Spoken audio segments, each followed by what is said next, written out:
And this will come as a shock to many of you. So brace yourselves. Oh, no. A permit has been filed for the NBA experience in Disney Springs to be demolished. And I think all of us can just, I think we should take a time to clap. I would argue that this thing was doomed the moment it opened, considering I don't remember a lot about Disney Quest. So those who don't remember, Disney Quest was here, which was it was like an arcade of sorts. It had double stories. It was just a giant game place. I know it wasn't getting a ton of foot traffic, but it definitely had an audience to it. They decided to get rid of that, tear the whole thing down. 2017, I believe. Roughly. And then they decided to put up this NBA experience because NBA and ABC and all this stuff like that.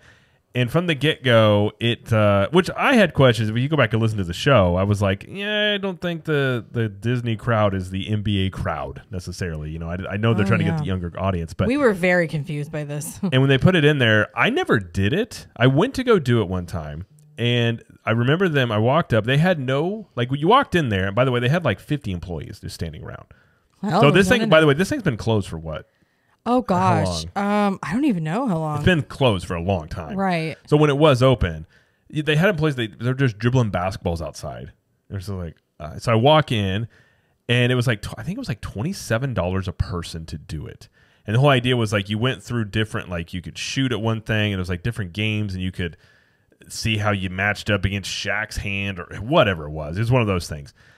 And I was like, okay, well, they had no TV screens showing you like what it was. It was just the employees like explaining it to you. Okay. And I was like, okay. And I was yet to seeing how this was worth like $25, but I don't think you could film. Okay. And it was just weird. And I don't remember if they had kid pricing. And I was just sort of like, at the very end, it was like you could do a little game thing. And that was it. I was like, I don't think I'm going to do this. It may have been more than $25. I don't remember.